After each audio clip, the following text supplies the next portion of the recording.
কলকাতার এক বেসরকারি হাসপাতাল, নাম ধন্বন্তরী মেমোরিয়াল কেয়ার।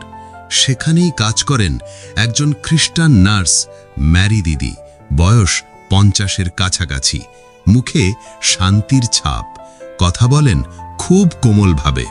আমি নার্স, রোগীদের সেবা করাই আমার ধর্ম। আমি খ্রিস্টান, কিন্তু আমি বিশ্বাস করি ঈশ্বর এক, তার রূপ অনেক। আইসিইউতে কাজ করেন ম্যারি।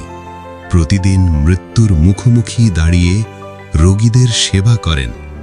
অনেকেই বলেন ম্যারির কাছে দৈবিক শক্তি আছে, যার মৃত্যু ঘণ্টা বাজে তিনি নাকি ফিরে আসেন। কিন্তু এই রহস্যের আসল গল্প কেউ জানত না, যতদিন না পর্যন্ত এক সাংবাদিক ম্যারির হাতে এক কৃষ্ণভক্ত রোগীকে অলৌকিকভাবে সুস্থ হয়ে বাড়ি ফেরার রহস্য জানতে পারে।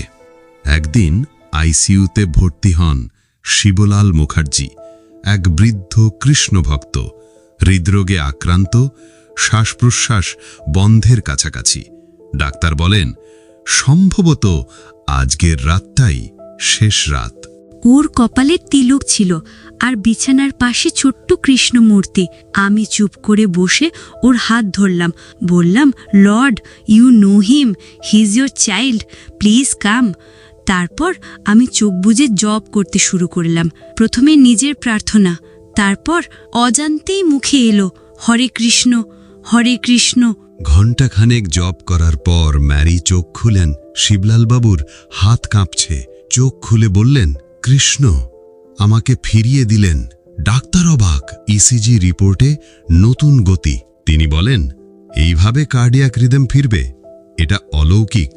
এরপর থেকে হাসপাতালের সবাই খেয়াল করে আইসিইউতে যেই রোগী ভর্তির সম্ভব, ম্যারি দিদি তার পাশে থাকেন, চোখ বুজে বসে থাকেন আর অজান্তেই বলেন, হরে কৃষ্ণ, হরে কৃষ্ণ। আমি যিশুকে ভালোবাসি, কিন্তু কৃষ্ণ যেন আমার হৃদয়ের কাছাকাছি চলে এলেন। তিনি আসেন সেখানেই যেখানেই কেউ ভক্তি নিয়ে ডাকেন। ম্যারি দিদি এখন গোপনে কৃষ্ণ নাম জপ করেন। তার প্রার্থনার বইয়ের মাঝেই লুকিয়ে থাকে গীতার একটি কাগজ।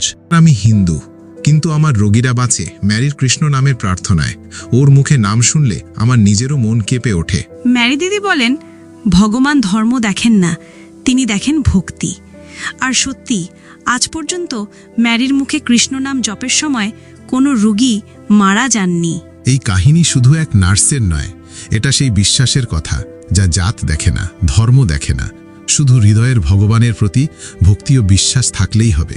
আমি খ্রিস্টান, কিন্তু কৃষ্ণ আমার হৃদয়ে বসেন, কারণ ভগবান তো নামের নয়, মন থেকে ভক্তি ভরে ডাকার বিষয়।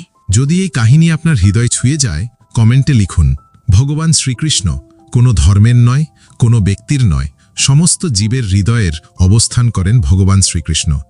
একবার বলুন, হরে কৃষ্ণ। ভিডিওটিতে লাইক দিন, শেয়ার করুন, কারণ এই ভগবানের প্রতি বিশ্বাস, ভক্তি ছড়িয়ে পড়ুক।